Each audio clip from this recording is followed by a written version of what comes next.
Assalamualaikum dan salam sejahtera. Dalam video kali ini, cikgu akan membincangkan soalan bagi program Checkpoint Sains dan Matematik Sekolah Menengah Matematik Tingkatan 1. Jadi ini merupakan checkpoint pertama. Masa yang diperuntukkan untuk menjawab soalan ini adalah selama 15 minit. Jadi cikgu akan cuba untuk kita bincangkan soalan ini lebih kurang 15 minit. Okey, jadi tanpa membuang masa, mari kita terus kepada soalan. Okey, kertas ini mengandungi 10 soalan dan pelajar perlu menjawab kesemua soalan objektif. Okey, kita tengok pada soalan yang pertama.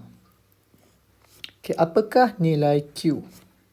Okey, dalam kes soalan ini dia nyatakan dia mahu anda mencari nilai Q. So, cara untuk mencari nilai Q adalah dengan cara kita mengira dia punya senggatan dia ni. Okey, berapa senggatan yang kita ada. Okey, kalau kita perhatikan dekat sini, daripada sifar sehingga 2, kita ada sebanyak 8 senggatan. Bermaksud nilai bagi setiap satu ini adalah 2 bahagikan dengan 8. Okey, 2 bahagi 8 dapat 1/4. Okey, setiap satu bersama dengan 1/4 ataupun 0.25. So, untuk mencari nilai Q berada pada senggatan yang ke-6 daripada sifar. Oleh yang demikian, Q sama dengan 6 darab 1/4. Dapatlah 3/2.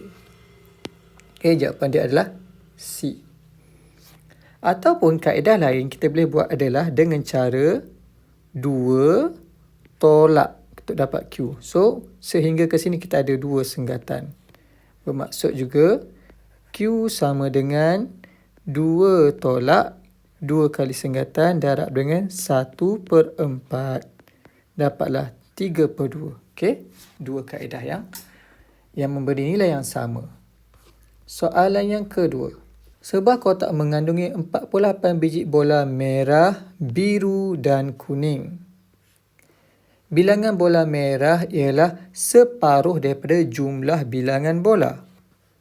Okey, kita highlightkan dulu merah separuh. Okey, manakala bilangan bola biru adalah 1/4 daripada bilangan bola merah. Okey, jadi kita keluarkan maklumat ini. Okey, daripada 48 ni, dia dah cakap bahawa merah sama dengan separuh. Jadi 1/2 daripada 48. Okey, maka kita tahu merah akan ada 24. Seterusnya, bola biru merupakan 1/4 daripada bola merah. Yang mana merah kita dah cari tadi, iaitu 24. Maka dapatlah 6. Soalan mahu mencari bola berwarna kuning. Jadi untuk dapat bola berwarna kuning, kuning sama dengan 48 tolak dengan bola merah 24, tolak dengan bola biru 6. Maka jawapan dia adalah 18. Jawapan adalah B. Okey, seterusnya soalan 3. Sejumlah H lelaki dan H tolak 2 perempuan melawat muzium pada hari tertentu. Jika jumlah pelawat ialah 80. Okey, jumlah pelawat ialah 80. Apakah nilai H? So, oleh kerana soalan menyatakan jumlah, bermaksud H tambah dengan H tolak 2, jumlah dia adalah 80. Okey, senang saja. Kita buka kurungan ni.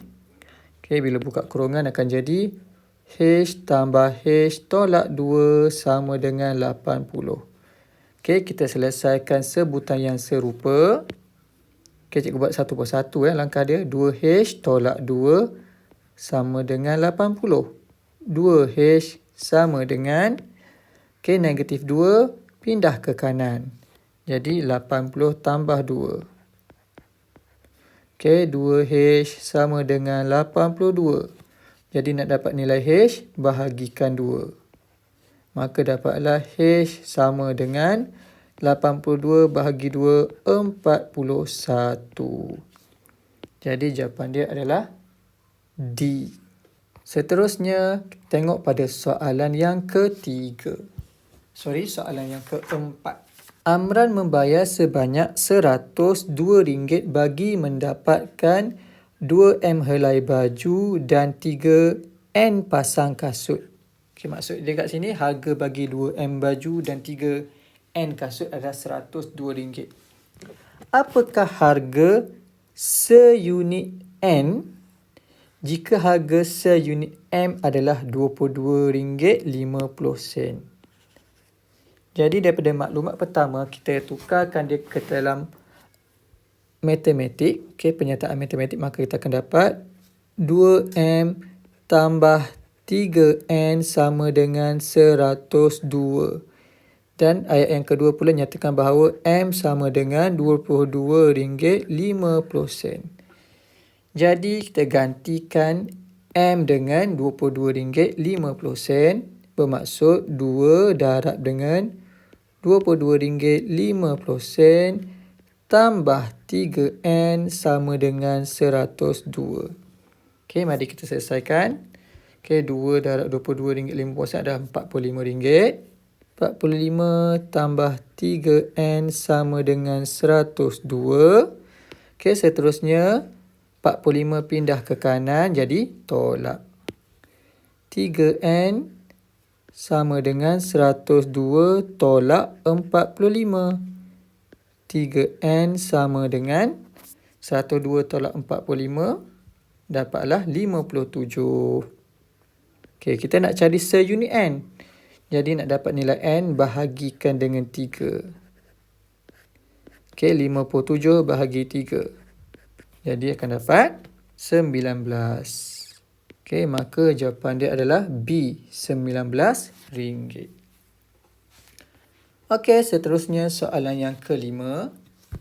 Dalam satu pementasan, 3/5 daripada penonton ialah kanak-kanak. Berapa peratuskah penonton pementasan ialah kanak-kanak? Okey, soalan ni straightforward saja. Kita nak dalam peratus. Bermaksud 3/5 darab dengan 100%. Dapatlah 60%. Okey, jadi jawapan dia D. Okey, seterusnya. Soalan nombor 6. Sekiranya terdapat 300 kalori dalam 100 gram makanan, berapa kalorikah yang ada dalam 30 gram makanan tersebut? Okey, untuk soalan ni cikgu akan buat dua kaedah. Okey, kaedah pertama cikgu akan guna kaedah cross multiply ataupun darab silang. Okey, sekarang ni maklumat dia bagi 300 kalori sama dengan 100 gram. Dan yang kedua pula, berapa kalorikah yang ada dalam 30 gram? Okey, 30 gram ada berapa kalori? Okey, cikgu akan buat X kat sini. So, bila kita darab silang, bermaksud X darab 100 sama dengan 30 darab 300. Ataupun kita boleh buat X sama dengan 30 darab 300 bahagi dengan 100. Okey, 30 darab 300 bahagi dengan 100. Okey, dapatlah 90. Okey, 90 kalori. Okey, jawapan dia adalah A. Okey, kaedah yang kedua pula apa? Kaedah kedua adalah kita guna kaedah unitary. Okey, pelajar ada belajar juga dalam buku teks. Okey, kaedah unitary. Maksud kaedah unitary tu, kita cari dulu kita cari 1 gram bersamaan dengan berapa kalori. So, kita darabkan dengan 30. So, untuk dapat kalori bagi 1 gram, cara dia adalah 300 bahagi dengan 100. So, 1 gram bersamaan dengan 3 kalori. So, jika kita ada 30 gram, 3 kalori darab dengan 30 gram, dapatlah 90 gram. Okey, jawapan yang sama. Okey, next. Soalan nombor 7. Panjang segi 4 tepat di bawah adalah 2 kali ganda lebarnya. Okey, ni maklumat penting. Panjang 2 kali ganda lebar. Okey, oleh kerana soalan dia tak bagi apa panjang apa lebar.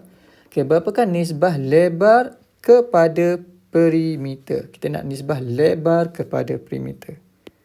Okay, katakan kita tak tahu panjang, so cikgu labelkan lebar dia sebagai X, panjang dia adalah 2X. So, kita dah tahu lebar adalah X. So, kena cari pula perimeter. Okay, perimeter tu apa? Perimeter tu adalah ukur lilit. So, sini 2X, sini X. Jadi, ada 2X tambah 2X tambah X tambah X. So, kita boleh buat 2 darab 2X tambah dengan lebarnya 2 darab X. Dapatlah 6X. Okay, soalan nak nisbah. Nisbah apa? Lebar kepada perimeter. So, lebar X. Perimeter 6X. Jadi, X ni 1 ya. So, 1 kepada 6. Okay, nisbah dia 1 kepada 6.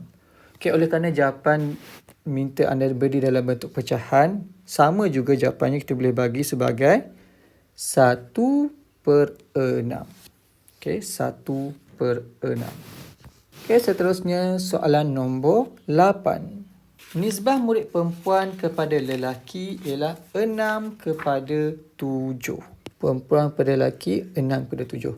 Berapakah bilangan murid perempuan jika terdapat sejumlah 360 orang murid kesemuanya? Okey, kalau dalam tajuk nisbah, cikgu lebih suka untuk kita guna dalam bentuk tabel. Okey, apa yang kita akan isi dalam tabel ni? Perempuan, lelaki, jumlah. Okey, yang atas ni kita akan isi nisbah. Yang bawah ini bilangan ataupun numbers. Okey, berdasarkan soalan tadi, dia kata nisbah kita perempuan kepada lelaki iaitu 6 kepada 7. Lagi maklumat kita adalah jumlah iaitu 364. So, jumlah letak kat sini. Okey, ini kita buat jumlah. 364. Jadi, untuk bahagian atas ni kita akan isikan bagi jumlah nisbah iaitu 6 tambah dengan 7 iaitu 13. So, cara dia macam mana? 3 darab berapa dapat 364? Atau dengan kata lain, 13 darab berapa sama dengan 364? Ataupun dengan kata lain, 364 bahagi 13. So, dapatlah 28. Bermaksud, 13 darab 28 dapat 364. Yang ini pun sama, kita darab dengan 28. Yang ini pun darab dengan 28. Jadi soalan kita nak cari bilangan pelajar perempuan. Jadi 6 darab dengan 28. So kita akan dapat 168. Okey, jadi jawapan dia B. Okey, seterusnya soalan 9. 2/3 daripada peserta awal suatu mesyuarat ialah lelaki. Tiada siapa yang meninggalkan mesyuarat, tetapi 10 orang lelaki dan 10 orang perempuan lagi menghadiri mesyuarat berkenaan. Okey, maksudnya yang keluar tak ada, yang masuk ada 10 lelaki dan 10 perempuan. Antara pernyataan berikut yang manakah adalah benar? So, jadi bermaksud kat sini, mungkin kita boleh buat macam ni. Lelaki, perempuan. Okey, ahli mesyuarat ialah 2/3 lelaki.